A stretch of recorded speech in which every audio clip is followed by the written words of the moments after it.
Rapid action battalion বা র্যাবের নাম পরিবর্তন করে স্পেশাল ইন্টারভেনশন ফোর্স বা SIF করা হয়েছে। নামের সাথে পরিবর্তন করা হবে পোশাকও। প্রধান উপদেষ্টা ডক্টর মোহাম্মদ ইউনূস এতে অনুমোদন দিয়েছেন। শুধু নামে নয়, র্যাব কাজেও বদলাবে বলে আশা করছেন স্বরাষ্ট্র উপদেষ্টা। বিস্তারিত জানাচ্ছেন রফিকুল বাশার।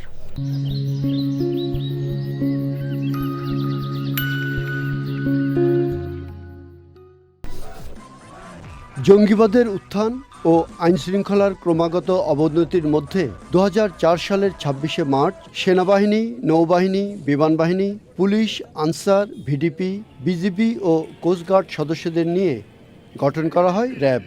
ক্রসফায়ার ও বন্দুকযুদ্ধের নামে শত শত বিচার বহির্ভূত হত্যার অভিযোগ আছে এই বাহিনীর বিরুদ্ধে। জাতিসংঘসহ বিভিন্ন পক্ষ থেকে র্যাব বিলুপ্তির দাবি দীর্ঘদিনের। এখন নাম বদলের সিদ্ধান্ত নিল অন্তর্বর্তী সরকার।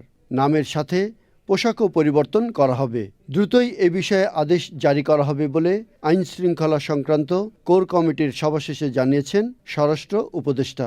র্যাবের পুনর্গঠনের বিষয়ে প্রধান উপদেষ্টা প্রতিরক্ষ জাতীয় সংহতি উন্নয়ন বিষয়ক বিশেষ সহকারী লেফটেন্যান্ট জেনারেল আব্দুল হাফিজ এর সভাপতিত্বে একটা কমিটি গঠন করা হয়েছিল। এই কমিটির র্যাবের যে নূতন নাম, আজকে থেকে এটা নূতন নাম করা হচ্ছে স্পেশাল ইন্টারভেনশন ফোর্স SIF, এটা সুপারিশ করেছে এবং মাননীয় প্রধান উপদেষ্টা এটা অনুমোদন দিয়েছে।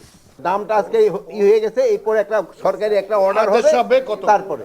র্যাবের কার্যক্রমেও পরিবর্তন এসেছে বলে দাবি করেন তিনি। আপনি তো দেখছেন যে তাদের কাজের মানের পরিবর্তন অলরেডি চলেও আসছে।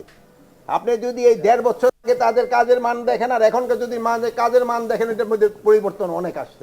বৈঠকে আইনশৃঙ্খলা পরিস্থিতি সহ নির্বাচনের সার্বিক বিষয় নিয়েও আলোচনা হয়। Rafiqul Bashar, channel I, Dhaka.